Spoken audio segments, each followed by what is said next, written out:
দর্শক, লালমনিরহাটের তিস্তা রেল সেতু থেকে স্বাগত জানাচ্ছি আমি খুশবু হাসান রনি।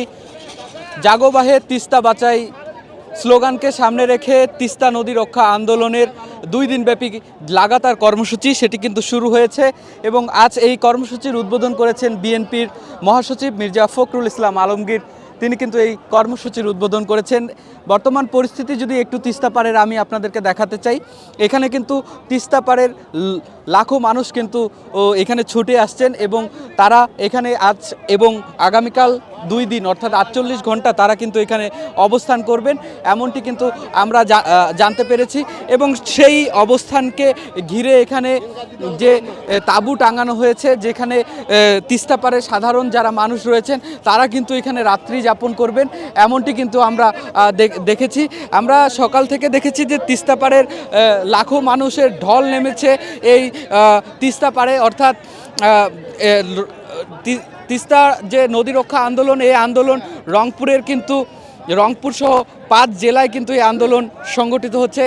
আপনাদেরকে একটু যদি জানিয়ে রাখি যে কুড়িগ্রাম, লালমনিরহাট, রংপুর, নীলফামারী, গাইবান্ধা এই 5 জেলার মোট 11টি পয়েন্টে কিন্তু এই আন্দোলন হচ্ছে, যেখানে তিস্তা পাড়ের লাখো লাখো মানুষ তারা কিন্তু এই আন্দোলনে অংশগ্রহণ করেছেন এবং তাদের যে দাবি, তারা বলছেন যে তিস্তা মহাপরিকল্পনা বাস্তবায়ন করা হোক, সেই সাথে তিস্তার যে পানির ন্যায্য হিস্সা ভারতের সাথে সেটি তারা চাচ্ছেন, এমনটি কিন্তু তাদের দাবি উঠেছে, এমনটি তারা কিন্তু বলছেন।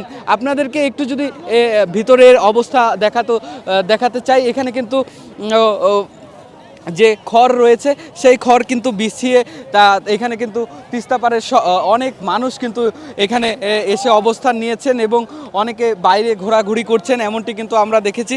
এবং এই মানুষগুলো, এই সাধারণ মানুষগুলো যেটি বলছেন যে দীর্ঘদিন তারা তিস্তার যে ভয়াবহ প্রকোপ তাতে শিকার হয়েছেন, বিশেষ করে বন্যার সময় ভয়ঙ্কর বন্যার পরিস্থিতির মধ্যে তারা গিয়েছেন, এমনটি কিন্তু আমরা তাদের কাছ থেকে জানতে পেরেছি। এবং তারা যেটি বলছেন যে তিস্তা যখন ভরা মৌসুম আসে তখন বন্যার মাধ্যমে এই অঞ্চলের সাধারণ মানুষের ঘর বাড়ি বারবার ভেঙে যায় এবং ফসলি জমি সেটি কিন্তু ভেঙে যায়, এমনটি কিন্তু তারা কিন্তু বলছেন। বিশেষ করে এই ঘরহারা মানুষগুলো তাদের যে অধিকার আদায়ের দাবি, সেই অধিকার আদায়ের দাবির জন্যই তারা কিন্তু এখানে 2 দিন ব্যাপী অবস্থান কর্মসূচি পালন করছেন।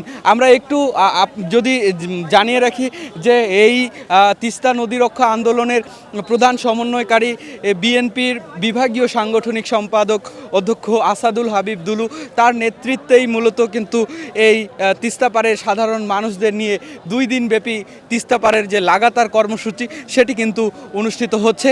এবং যদিও সন্ধ্যা ঘনিয়ে আসছে, সেই সাথে কিন্তু একটু যদি আমি আপনাদেরকে জানিয়ে রাখি যে কিছুক্ষণ আগেই কিন্তু এই যে প্রোগ্রামটি এটি উদ্বোধন করেছেন বিএনপির যারা নেতাকর্মী রয়েছেন, তারা কিন্তু এই প্রোগ্রামে অংশগ্রহণ করেছেন। সেই সাথে একটি বিষয় যদি আপনাদেরকে বলে রাখি যে এই 48 ঘন্টায় তিস্তা পাড়ের মানুষদের নিয়ে এখানে কিন্তু খেলাধুলার আয়োজন করেছে। গ্রাম বাংলার ঐতিহ্যবাহী দাঁড়িয়াবান্ধা খেলাসহ যেগুলো খেলা হারিয়ে গিয়েছে সেই খেলাগুলোর কিন্তু আয়োজন করা হয়েছে। এবং সেই সাথে এই তিস্তা পাড়ের দুঃখ নিয়ে যে গান, পালা গান, জারি গান, সেই সাথে এই রংপুর অঞ্চলের যে ভাওয়াইয়া গান সেটি কিন্তু অনুষ্ঠিত হবে এবং দর্শকদের মনোরঞ্জিত করার জন্য মূলত এসব আয়োজন করা হয়েছে।